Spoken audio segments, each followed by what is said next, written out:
Bienvenue dans ce nouvel épisode de podcast. Aujourd'hui, on va ouvrir une réflexion assez particulière. Je vous avais déjà fait un podcast sur les différents pays et les éléments par lesquels ils étaient régis et quelle influence énergétique et vibratoire cela pouvait avoir sur notre expérience. Aujourd'hui, j'aimerais vous inviter à une réflexion qui mélange psychologie collective, sociologie, spiritualité, ego et civilisation. Et peut-être même quelque chose de plus grand encore.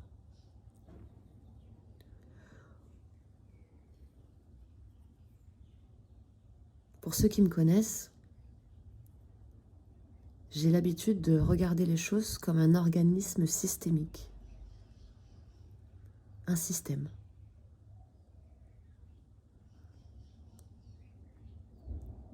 J'ai commencé à observer les humains, non plus seulement comme des individus isolés, mais comme des cellules à l'intérieur d'un immense organisme systémique vivant. Mon œil observe les choses de cette manière. Je regarde les comportements, les structures, les tendances, les réactions collectives, les schémas répétitifs. Et à force d'observer, depuis plusieurs années, je vois une immense toile se dessiner. Comme si l'humanité entière était en train de fonctionner de plus en plus comme un organisme connecté. Je vous en avais déjà parlé comme un poumon commun, comme un cerveau commun, ou une conscience commune. Les idées circulent instantanément, les émotions deviennent collectives, les peurs deviennent mondiales, les colères deviennent mondiales, même les traumas deviennent mondiaux. Et pourtant, malgré cette hyperconnexion, les peuples restent profondément différents. Ils ne pensent pas pareil, ils ne ressentent pas pareil, ils ne vivent pas la réalité pareil. Souvent, quand je suis en séance ou en cours avec vous, je vous demande de quelle culture vous venez, de quelle origine viennent les parents, parce que ça va structurer l'organisme systémique. Ça va structurer le corps, la pensée. Alors je me suis posé une question. Et si chaque pays, chaque civilisation, chaque culture était comme un immense miroir fragmenté de la conscience?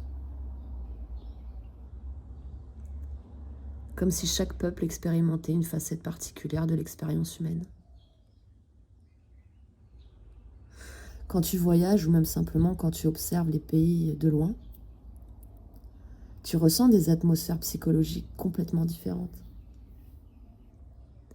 Il y a des endroits où tu ressens immédiatement la performance, le mouvement, la vitesse, la compétition. D'autres endroits dégagent plutôt de la contemplation, le lien à l'humain, le collectif, le vivant. Ou encore, on peut retrouver des endroits où ce serait plutôt la rigueur, l'ordre, la structure, le devoir. Et plus tu observes, plus tu comprends qu'un pays ressemble presque à une personnalité géante. Avec ses qualités, ses blessures, ses peurs, ses mécanismes de défense et son ego collectif. Si on regarde par exemple à l'échelle d'un pays, quand tu observes les États-Unis, tu vois ressortir très fortement l'archétype du héros. Le rêve américain, le dépassement, la réussite individuelle. Tu peux devenir qui tu veux. Mais derrière cette puissance, tu vois aussi une immense pression à la réussite, comme si l'existence devait constamment être prouvée. Ce système pousse énormément la visibilité, la performance, l'image, l'ambition. Et souvent, dans les sociétés ultra performantes, tu vois apparaître en poids et en énergie opposée l'épuisement, l'anxiété, la solitude ou même la déconnexion émotionnelle. comme si l'ombre du héros était l'incapacité à ralentir. Quand tu observes le Japon, tu vois quelque chose de très différent. Structure, retenue, discipline, respect du collectif, harmonie sociale. Le groupe passe souvent avant l'individu. Le silence a une place importante, le contrôle émotionnel aussi. Et derrière cette immense harmonie extérieure, on peut parfois ressentir une pression intérieure énorme, comme si l'humain devait constamment rester fonctionnel. Tu vois aussi un rapport très particulier entre technologie et spiritualité ancestrale, comme si deux mondes coexistaient, l'ultra-modernité et le sacré ancien. Quand tu observes la France, tu vois souvent ressortir débats, analyses, critiques, réflexions intellectuelles. L'identité y est très forte. La culture, la pensée, la philosophie, l'art, le rapport aux langues. Mais tu peux aussi sentir une fatigue collective, une tension permanente, une forme de désillusion. Comme si le peuple oscillait constamment entre révolte et nostalgie. Et historiquement, la France porte énormément l'archétype du rebelle. Le peuple qui questionne, qui critique, qui refuse l'autorité quand elle devient oppressive.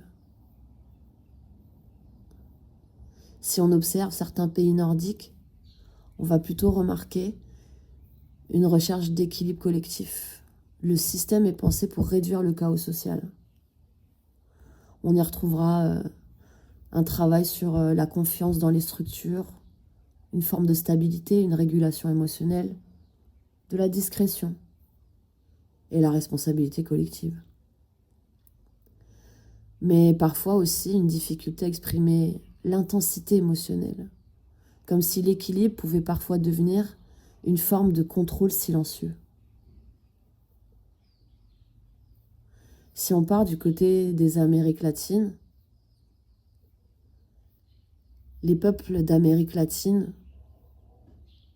c'est l'intensité émotionnelle, le rapport au corps, la danse, la famille, la passion, le vivant. Les émotions semblent plus visibles, plus incarnées, plus assumées. Mais les émotions collectives fortes peuvent aussi amener une instabilité, une réaction impulsive et des cycles intenses. Comme si ces cultures exploraient profondément l'expérience émotionnelle humaine. Et puis, il y a les territoires associés au spirituel.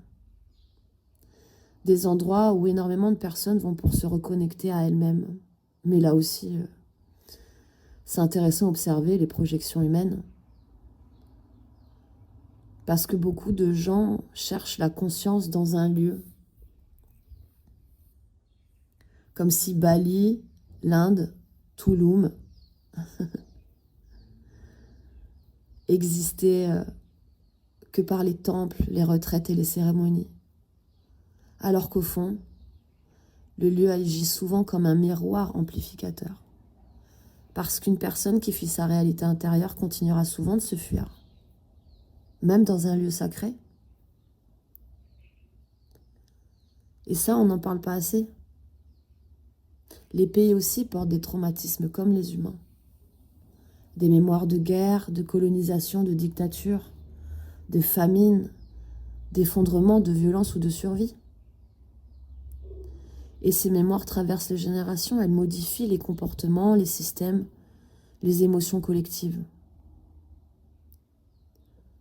Un peuple traumatisé peut devenir hyper contrôlant, fermé, dissocié émotionnellement, ou au contraire hyper fusionnel, anxieux et dépendant.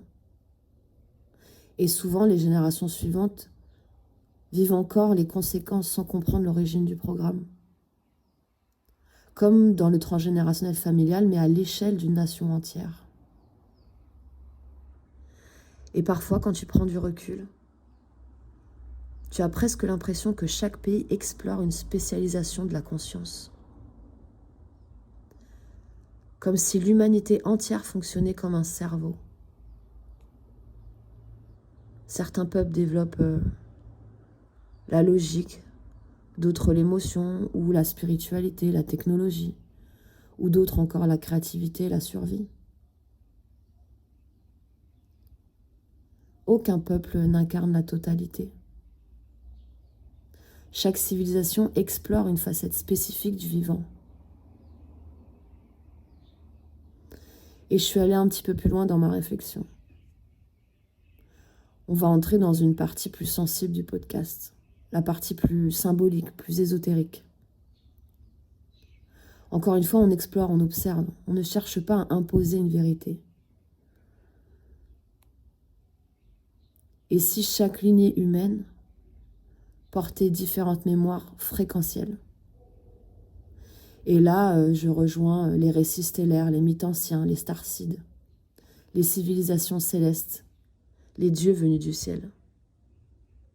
Certaines approches spirituelles disent que différentes familles d'âmes influenceraient chaque région du monde, pas forcément physiquement, mais énergétiquement, symboliquement, fréquentiellement.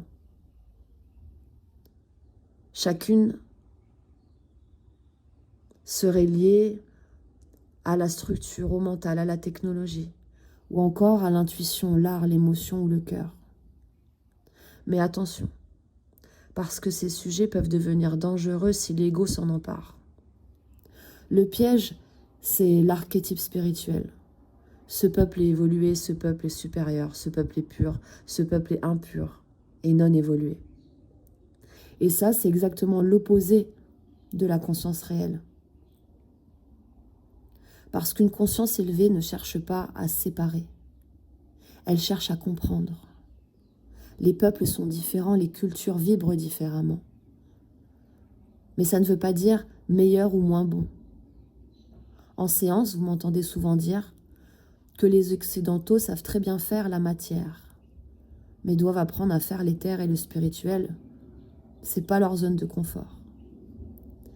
Au contraire, les Asiatiques, les peuples premiers ou ancestraux, vont être super bons pour l'éther, la spiritualité, mais ils doivent travailler la matière. Ça ne veut pas dire meilleur ou moins bien. Un cerveau a besoin du cœur, du mental, de l'intuition, de la mémoire, des émotions.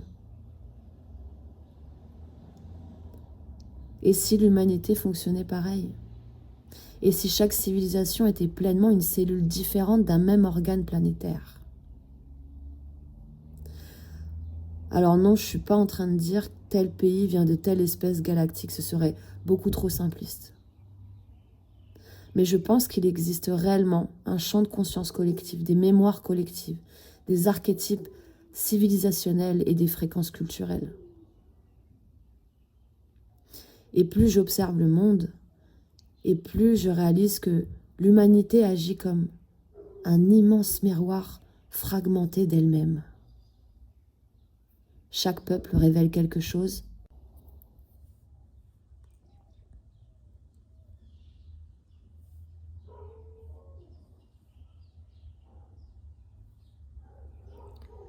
Chaque civilisation montre une lumière et une ombre.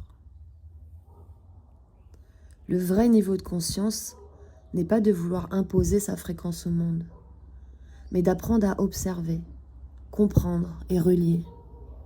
Parce qu'au fond, observer le monde, c'est peut-être simplement observer la conscience humaine en train d'essayer de se comprendre elle-même.